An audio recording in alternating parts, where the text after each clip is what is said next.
What's up, everybody? Welcome back to the Make an Impact podcast with real stories, real people, and real impact. My name is Turnbull. I'm an entrepreneur, husband, and father on a mission to empower individuals so they can share their stories to make an impact on you.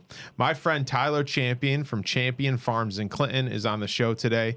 You always hear thank a farmer, but do you know really for what? We went into what it looks like to go through their operation, the behind the scenes of what they do. 1,500 head that they're farming each and every day, multiple times a day. It was an excellent conversation. You're really going to enjoy this conversation with Tyler Champion.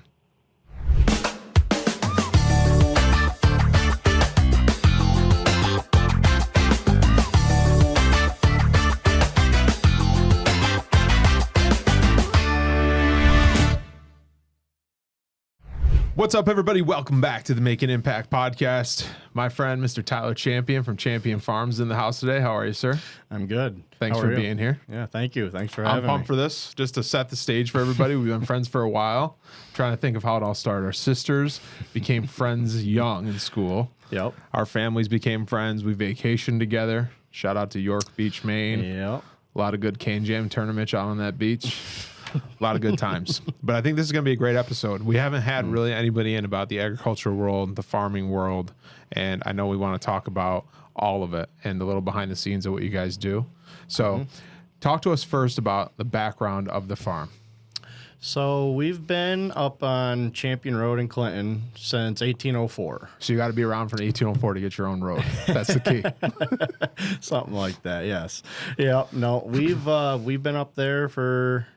My dad and Donnie, my uncle, are seventh generation farmers.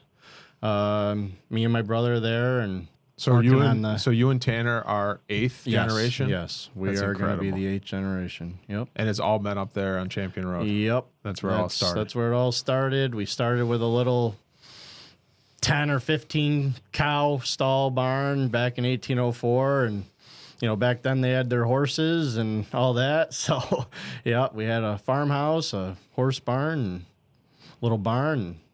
So talk about today, 1804 compared to now. You started with a few cattle, a few horses, started out small. It's not small today, if anybody's drove through or walked through like I've had the honor of doing so. Talk to us about the operation today. Today we are currently milking 1,500 cows 3 times a day. That's 1,500, Mike, with 2 zeros after the 1 5. 1,500 3 times a day. We're milking 1,500 cows at 2 sites currently today. We are 3 times a day, morning, afternoon, and night shift. The farm's constantly turning, about 22 and a half hours a day. Yeah. It's rolling. So the majority of the business, to paint this for the listeners, is the dairy operation. Yes. Correct? And that's the milk you're getting from the 1,500 head. Yep. And that's just constant 24 hours a day. So and there's going to be a lot of my end dumb questions, but I'm trying to put myself in the listener seat of who's never been around a farm, understood the farm. Right. A cow is supposed to get milked or is able to get milked 3 times a day. Yes. So that's how the operation works. They just kind of keep flowing through. Yep. So, they're 3 times a day. Some farms are 2 times. We're 3 times. We're capable of doing it with our employees, and we can get a little bit more milk doing it that way. So that's why we're 3 times. Talk to me about growing up on the farm. So ever since I was probably 5 years old, I remember going up to the farm with my dad. So we were in a tie stall barn back then, so where they go in and they're tied up and whatever, and we were milking twice a day back then, milking 200 head, 230 head. My dad and my uncle, they were milking the cows every day, and we had a couple employees back then. And I remember going up with my dad and always wanting to be there, and sometimes I couldn't go, because I needed to be watched, and Dad was a little bit too busy to watch me. So when I got to be old enough and get around on my own, I was up there every day after school. Summer, just wanted to learn, and I'm still learning today, but sure. I just wanted to learn and be around the cows. And so then 2001, we started building or turning dirt for the new facility. And the barn we're milking in currently today started at 400 cows. Dad was going out and buying a couple hundred head to get us to that number. And then we've just internally grown from 500 head since 2002 to 1,500. We just recently bought a couple hundred head last year, but how much everything was internal growth. And again, I got a little inside baseball here because I've been around the facility and come up and just being friends with you guys. I know you have the main barns and then the calf barn. Yep. So how much of the growth is around organic growth through the calves that are born there that you keep versus purchasing to grow and all that? How does that strategy work? So, we have there's like an equation to figure out how much we need to raise every year. So then we know based off of how many cows, based off of how many cows we are losing in a year. Yeah. Because some cows, they Get old and get can't milk old anymore. and they retire. Mm-hmm. So then we have to have replacements and so we basically base it off that, how many cows. There's like an average what we have every month, and we kind of take it in for a year, and then we can adjust to what we need monthly to raise. So then we have enough, or if we plan on growing, we can strategically inseminate our cows for that. For the numbers. To kind of backfill. grow, yes. So here's something that I'd be interested to break down for people that are watching and listening is like how it works from the milk that you're milking to getting to the grocery store. So like I've been there when the big tankers are pulling up, they're and taking the milk. I want to talk about like how often that happens for you guys in that whole process, but just take us from like start to finish of what that looks like from your guys' operation and your side. So every day, 2 tractor trailer loads are leaving our place. So 140,000 pounds, roughly. It's between 130, 140,000 pounds a day we're shipping. So roughly 2 tractor trailer loads are about 70,000, 72,000 pounds a piece, is getting shipped out of our place a day. So those are, you guys are producing the milk, obviously, and then it's being shipped out. Who's picking it up?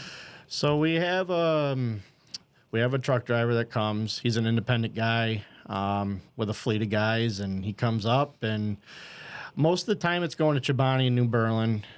I was going to ask about 95% of the time. Now, the rest of it will go up to Lowville sometimes at Kraft. That's who we initially are with, but Chobani is such a huge demand. Right. A lot of it goes there. Right. And I was recently just at a meeting 2 months ago, and the head guy from Chobani was there, and he was saying how much of the milk just locally here in New York goes to that plant, and a lot of it goes just from the farms in New York locally, like within 50 miles of the New Berlin plant. 3/4 to maybe 80% of it. Most of it is just from the farms within 50, 80 miles of New Berlin, which is pretty cool. So then it's getting shipped all over. It's funny because we've had a lot of people here that have come in, and we talk a lot about the community and the up and coming things, and the Chobani plant that's coming in Rome has been a discussion. But like, here's someone that it's actively going to benefit. The more milk that's going to be needed for this. So has that been part of your business planning of we're gearing up for this additional plant? Because I assume, again, I know nothing. These are open-ended questions. I assume the milk that's going to the New Berlin location is going to keep going, and then there's just going to be more of a supply. Talk to us about that, or demand. So I was told that, there was going to be a plant in Rome, and now that's why it got everybody excited. So a lot of farms are in expansion mode right now. We plan on getting a little bit bigger, but a lot of farms are actively growing for the most part to gear up for this expansion from Chobani. But I recently heard too that I don't know. We don't know when it's going to be done. There's a lot up in the air. We don't know if it's still going to be a for sure thing from what I just heard a day or so ago. Yeah. So I mean, hopefully hopefully it does, you know, but because that would be huge. But at the same time, you know, if they find a more strategic location, because I think they're having some. Well, it's up in the air right now. A project like that has all of its bumps in the roads and hiccups, and I mean, what the cool part is remove that part of the conversation from the new plant that's happening, like you saying, a majority of your milk's going there already, and then the craft in Lowville and all those things are staying local. This is going to be a very broad question, but I want to go through like the day in the life of Tyler Champion. It's a PG-13 show, Tyler. But I want to go through. I want to go through like 1,500 head with you and your family, and it's your brother, your dad, and your uncle, and workers you have, and the truck drivers that we've already kind of talked about. Like, what does it truly take daily to keep that operation moving? Like you said, 22, 23 hours a day. There's cows being milked. There's milk going out the door. Talk to us about that. So there's a lot of things that go into that. I mean, so every day I get up and I feed the cows. The cows got to be fed every day. Yep.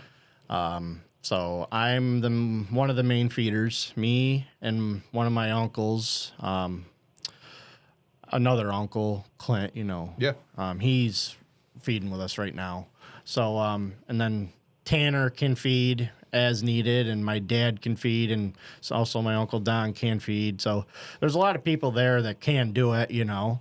But for the most part, it's me and my uncle, Clint, right now that are feeding daily.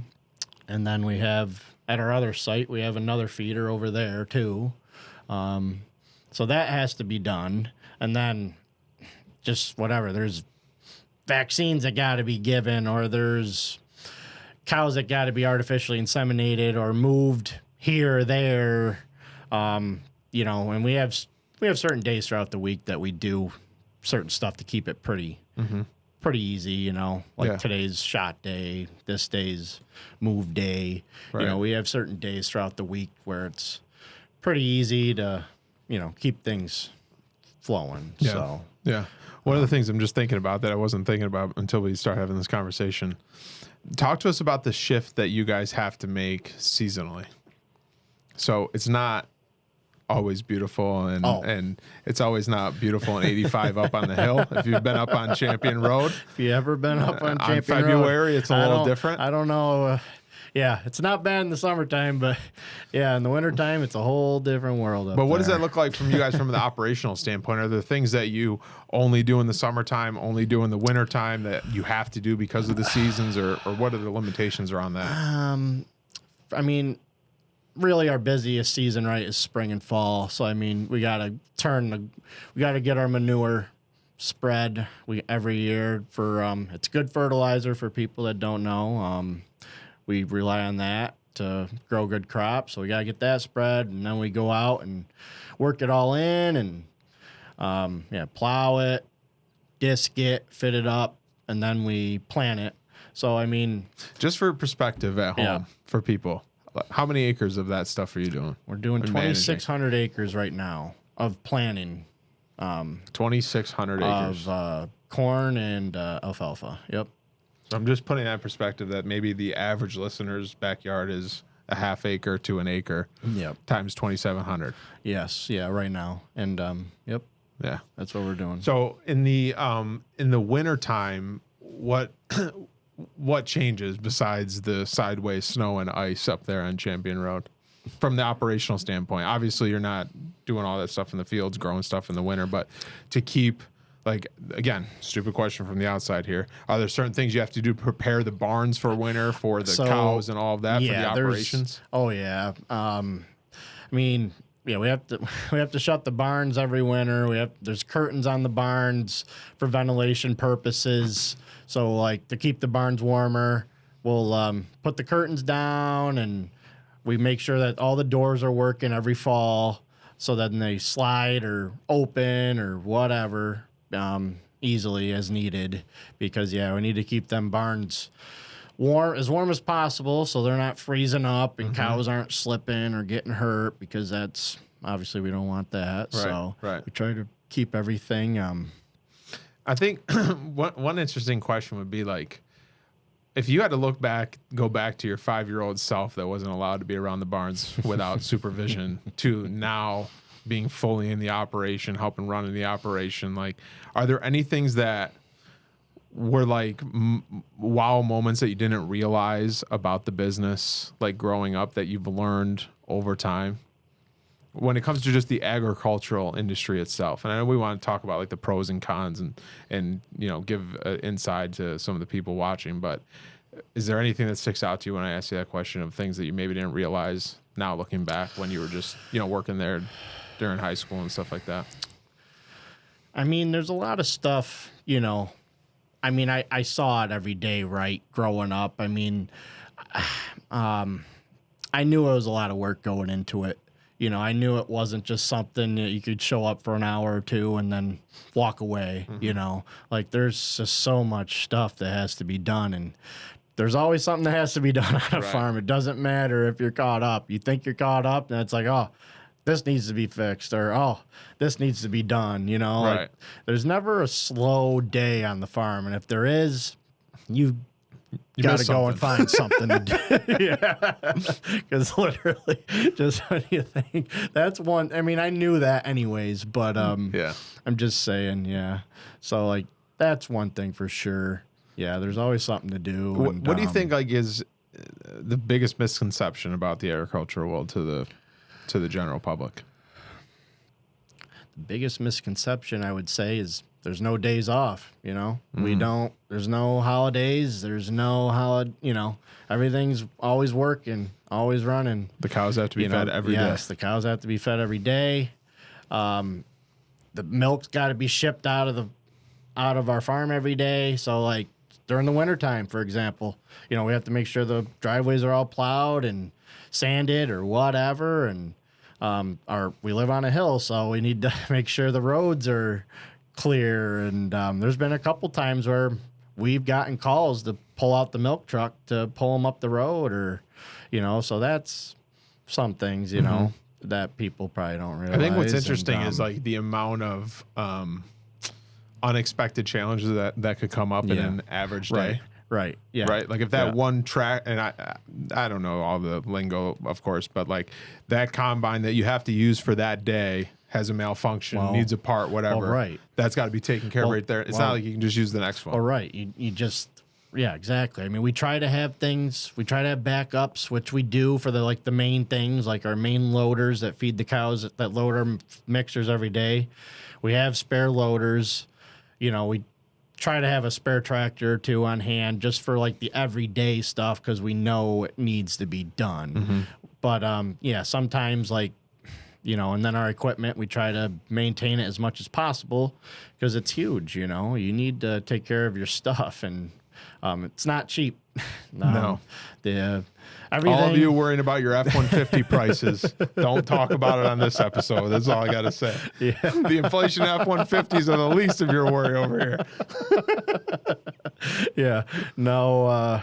The equipment is can it depends what you're looking at, but it can range anywhere from $30,000 to $1 million. Just depends what it is and what you need, and And I would imagine that in your business, that's why the volume is so important.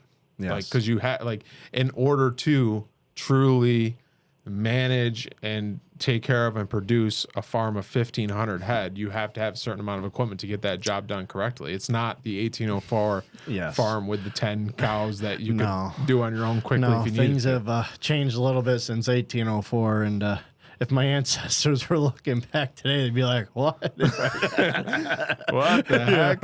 What's the screen in the tractor? Well, tell us about that. How about the technology shifts, and what have those been able to help you change your business model or change over the years just from technology? Well, like we just said, I mean, bigger equipment, so you can get stuff done faster.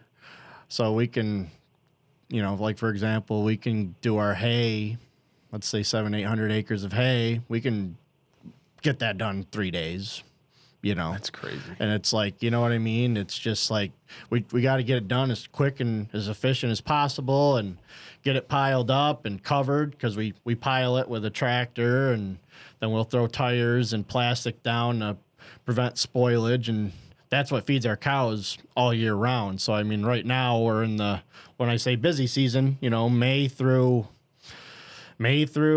October and November, you know, that's when we're doing all our crops and getting it all in for winter. And so, yeah, it's really important to have the equipment we have to harvest it at an efficient pace and get it in. And then, like, yeah, even our parlor, you know, we're at a double 15 parallel parlor. I mean, that's how we're milking all our cows most of our cows 3 times a day, and then we have another facility with another double 10. So yeah, so that's what gets our cows in. And yeah, the technology is definitely improving, definitely. And there's other things too, like they have we have a heat detection system.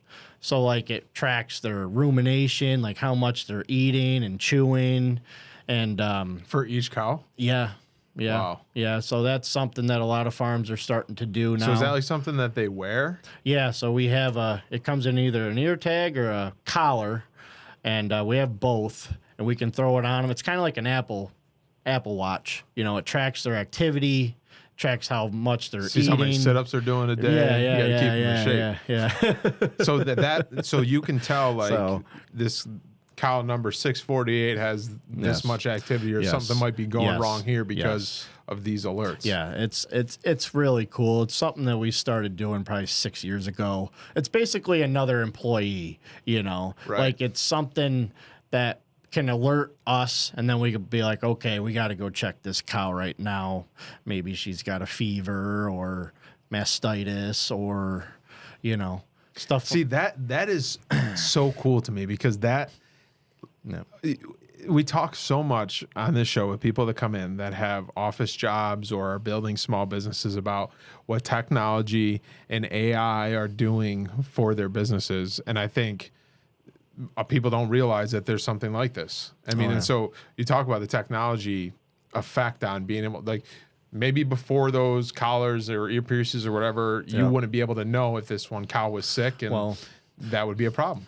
And for smaller scale, you know, like, it's easier to have your, you know, one guy can manage, you know, 50, 100 cows. But, you know, once you get to whatever, 1,000, 2,000, 3,000, 4,000 plus cows, a lot of farms are going this route because, you know, it's essentially another guy, and it's hard to have your eye on all of them throughout the day, you know, and that's where it comes in and is nice for us. Sorry, I'm so fascinated with this. So if I'm cow 638, Yep. I'm wearing that collar all the time. Yep. So you have them all collared up, we're going to call it for the purposes of this. And it's constantly checking in on them. Constantly checking in on them. And now there's another one that's a bolus that sits in their stomach even. And we haven't bought into this one yet, but it's a little bit more expensive, but it's in them for their lifespan. Right. And, you know, it's cool because it can track their internal temperature, and it also can, like, detect how much water they're drinking, their water intake. It's getting more and more precise every year, and they're coming out with more and more stuff all the time, which is cool, you know, and it's nice, and can definitely make things a lot easier for sure. So is this, again, another broad question, but are these technology advancements making it easier to do your everyday job, or easier to scale, or both? Both. Definitely both. And it's also alerting us before they get too bad, so then we can save them and make them get better so they're not losing milk production. That's where the big money saver is, you know, because we're not losing them. They're not getting too sick where we can't save them. We can get on them, be proactive, and prevent it from being clinical, you know, and getting way out of hand. And that's what's the key. You know, you're not losing milk production. You're getting them better before they crash. And Right. that's the biggest thing. Do you guys have like a veterinarian that's like on staff? Yes. Well, not on staff, but he's a On phone call and- away. Yeah. He's there twice a week. And So he's doing routine yeah, things. he's there. And yeah, he's another guy that I'm talking to, Right. at least a couple times a week. Yeah. If not once. But Has AI played into your space at all? I personally haven't, but I'm not going to say it won't because everybody's doing this chat GPT and whatever else. And, Right. I think I think you can tie it into the farming industry at some point for sure. Yeah. And I'm sure some people do. I personally haven't yet, but I'm not saying that I won't in the future. I'm going to go on a rant for a second because we've talked a lot on this show in general about the debate of technology and AI taking people's jobs. And my pushback has always been, it will take the people's jobs of the people that don't adopt it. And I Yes. think we have two completely sides of the spectrum, an insurance agency and a farm. Yep. Completely different day-to-day operations, Yep. completely different business models, completely different ways that we make money. Right. But in 4+ years of starting my agency, I've been able to scale by using more technology. Like for perfect example, we took on a tool 6 months ago that was able to run reports in our system without anybody doing it. And it's like a little robot. One of the people on our team was taking 4 hours a day doing what that tool does. And like, it just it hit me right in the face when you said, it's like having another employee. Yeah. Because you're like on the farm, you're having this technology being able to tell you that. Well, like right. that's huge. And like you said, it's coming down the road, whatever it might be, and it's just going to continually get better. Oh, yeah. And it's going to help you guys continue to scale, continue to produce more milk, and so on. Right. And, and there is parlors that they're putting in now that are even robotic, they have robotic milkers, and that's a future thing too, especially with labor going up all the time.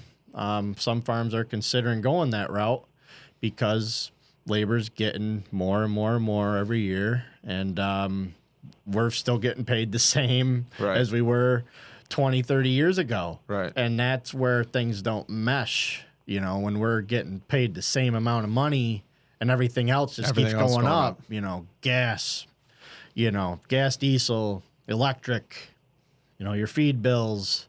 It just everything goes up and then we're still getting paid the same. It's like, at some point we either gotta try to find ways to save money, which you gotta be in the agriculture industry. You gotta watch where you I spend. made a joke of it, but I think it's interesting to actually talk about it seriously for a second. You have your average day Joe that's saying my F-150 price went up $5,000 from last year, and the gas price is so much for me going to work. Yeah. But to your point, you've got these trucks going up and down the hill to different plants every single day. Diesel costs, mechanic costs, repair Yes, costs, yes, truck costs, yes. replacing tractors, all of Yes. that.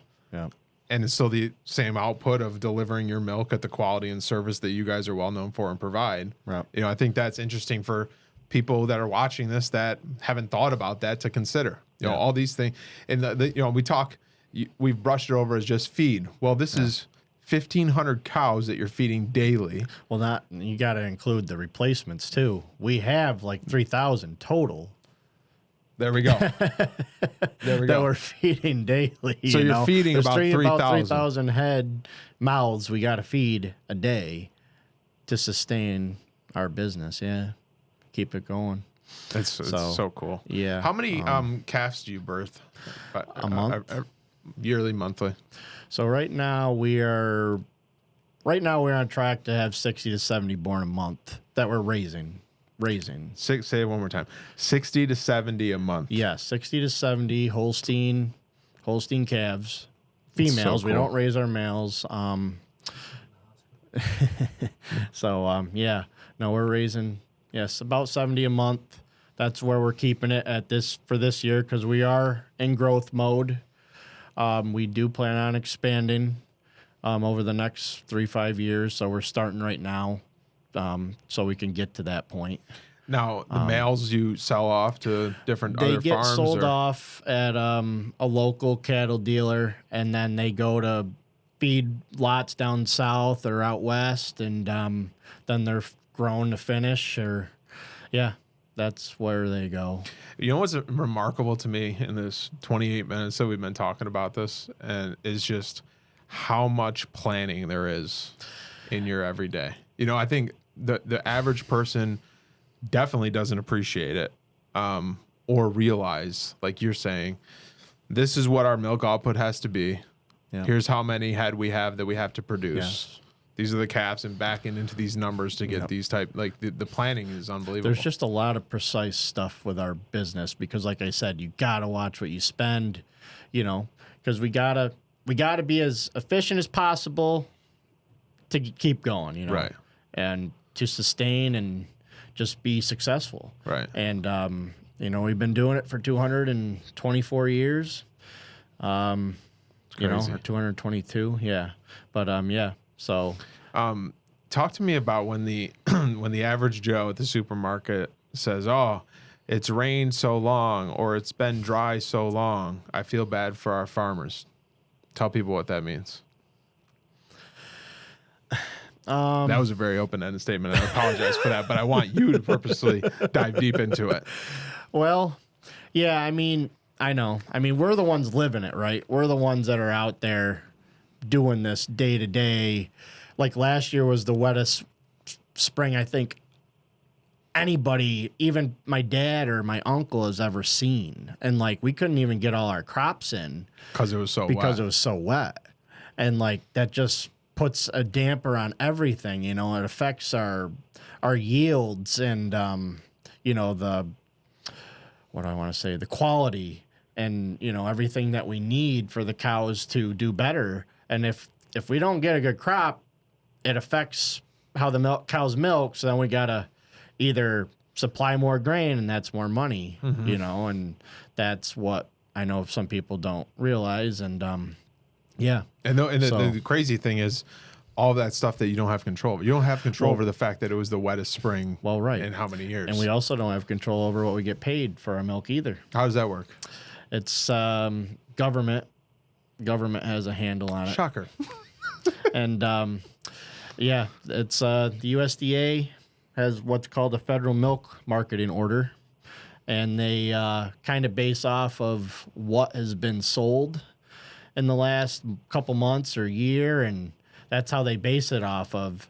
But like I was saying before, you know, like most people can set their prices, you know, for a job or hourly rate, and we're told what we get paid. It could be $15 a hundredweight. We get paid by the hundred. It could be $15 up to $30.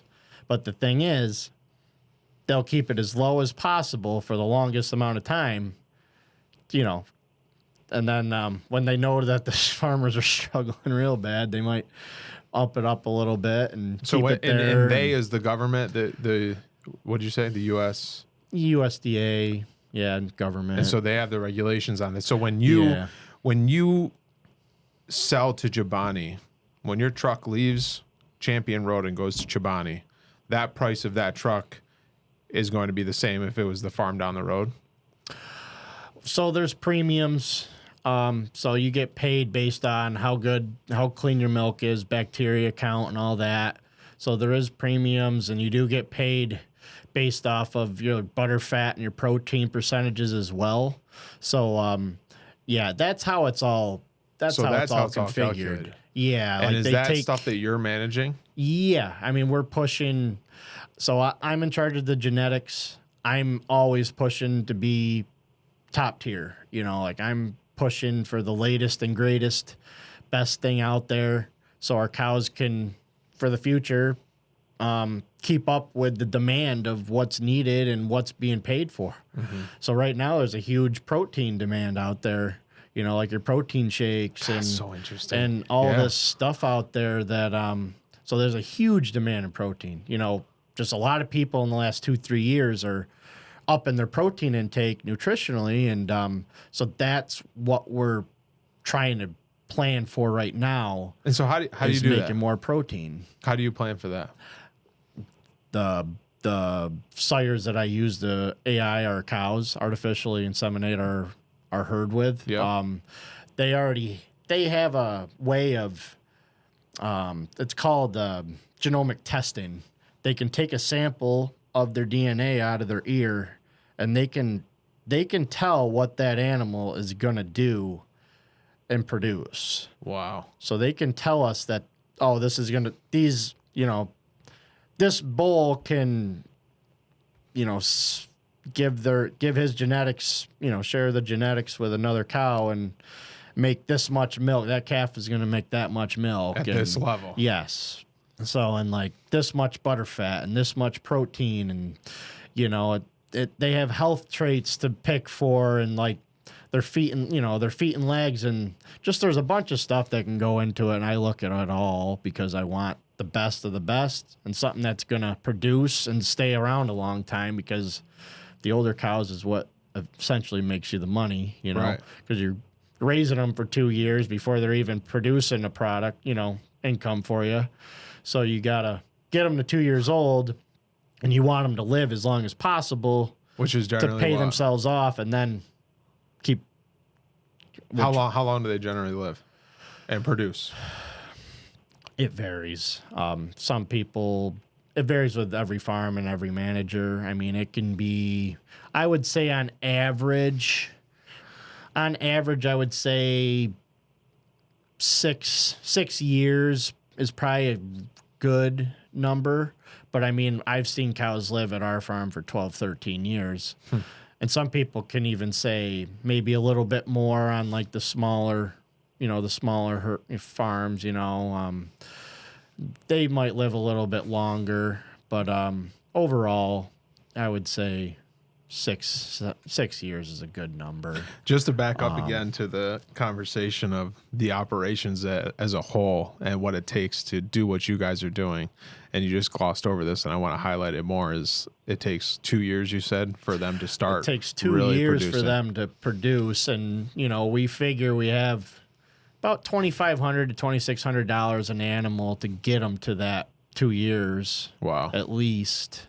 But every farm's different, but that's where we're kind of at, is $2,500, $2,600 an animal to get them to that point to produce milk. And then, Yeah. I mean, that goes back to the planning phase. Yes. You got to know your numbers, got to know how many. Talk to us about the beef. Shout out to Champions Farm beef filled in my freezer. Mike, if you wanted some, you're going to have to buy your own. And I know a guy because I'm not sharing it.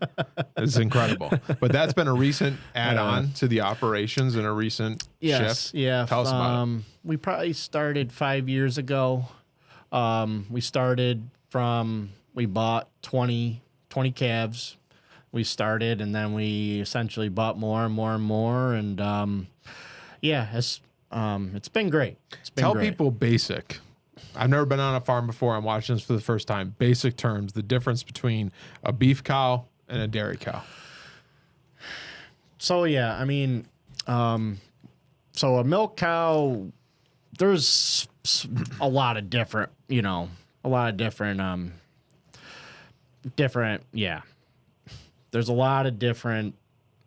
Types and uses. and there's a lot of different breeds. That's what I wanted to say, but same thing with beef. You got your Black Angus, you got your Herefords, and like Charolais and Limousines and all that stuff, and then like your milkers, Holsteins is the more typical favorite, and then you got Jerseys and Linebacks and Guernseys and Brown Swiss, and basically the beef, they're not really so much for milk production. They're more so for, just basically filling up as fast as possible, so you can finish them at a certain weight and send them out the door to the processing facilities. That's a very, very professional way of putting it. I'm trying. Send them out the door. Right into Stephen Turnbull's freezer. Talk about where people, Champion Farms on Facebook is your main outlet for that, right? So you can find us at championfarmcny.com. That's where you'll kind of see the overview of our farm and what we are about and what we do. And Yeah, we also have like a menu of everything and what we offer and all that stuff. You gotta get Papa Dave back on the TikToks. That's what the world needs.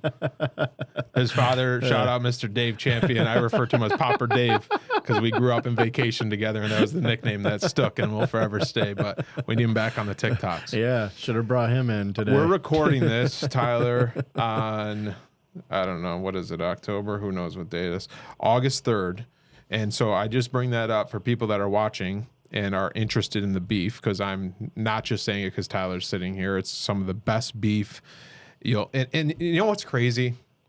My mom's going to watch this. Say hello, Jennifer. I know she'll watch it. And she's one of those people of, well, sometimes it's like weird that I know Tyler grew these cows and that, but it's the real stuff versus just going to the store. Well, you don't know where that meat came from. That's exactly it, and that's what's scary, You don't know what you're buying from the store. Right. You don't know what they're injecting it with.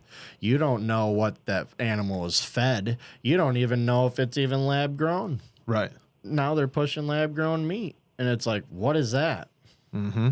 And they're like offering it to people, and it's sick. Yeah. Right. And well, this cow was grown here, taken care of. Right. Ate right, sent off, processed, and now you have the meat. Right. And that's the circle of life, and that's what's good on my grill, Mike. I'll tell you that. Very, you know where it comes from. But the reason I brought it up, do you have meat now available? This will probably be out in like 2-3 weeks. So if people are watching this, they're interested, you can go to championfarmcny.com. Or yes, I prefer texting, but you can message us on Facebook, and if people are interested, you can reach out to me. Okay. And how do you sell it? Just so people have an idea. So for now, you can respond to the website if you want to. But a lot of people have been reaching out to me on Facebook, our Facebook page, Champion Farms. We're on Facebook. And you can buy a whole cow, half cow, quarter cow. We offer it all. I will say, though, for this year, we are wrapping it up just about. But we just had one done USDA, so I can sell it, 5, 10, 20 pounds if people want to try it. I will have that available in the next 3 weeks. Perfect timing. But everyone get out there and buy some good meat. Yeah, I still might have one cow available, but it's up in the air. It's not a for sure thing. But until next spring, midsummer, we'll definitely be going again strong. Cool. Well, whether you get in for this year or put it down for the spring, for next summer's grill, you want to check out that meat. It's good stuff. Yeah. Tyler, we're gonna wrap this up. Thank you for being here. Yeah, no, I gotta say, it has been an absolute pleasure to become family friends with how close we have. Your family is the hardest working people I've ever met, and it's just truly inspiring. And little Tanner, who's not so little anymore, but he used to be little when we vacationed together, inspired me to get my chickens. So let's just put it out there. Tanner used to be the chicken guy at the farm, and now I got a few chickens. Yeah. We're not feeding 3,000 head a day. We're feeding 7. We lost Butter we lost Butter a couple months ago, but that's a different. Rest in peace. Yeah, Butter. rest in peace, Butter. She was a good girl, but that's okay. But seriously, all joking aside, you guys are the hardest working people I know, and I think I'm so thankful. I think you were a little hesitant to come in and do this.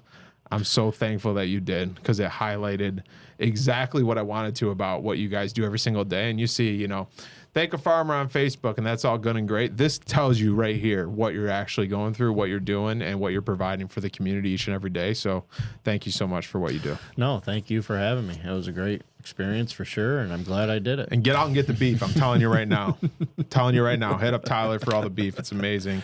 And last $1 million question, Tyler. This is a big one. Is it true that the cow with brown spouts on them are chocolate milk cows? Just solve the mystery. Don't break my heart here. It's a myth. Oh, boy. It's a myth. Oh, boy. Nope. Every cow produces white milk. But got to get your own Hershey syrup in there. You got to do it yourself. Hershey syrup. I thought I was onto something. Everybody, that's another episode of the Make an Impact podcast. Make sure to check out Champion Farms and everything they do on Facebook, their website, and reach out to Tyler for that good meat. I'm telling you, it's fantastic. Until next time, go out there, lead with purpose, and make an impact in someone's life today, even if that's your own. My name's Stephen Turnbull. We'll see you next week. Take care.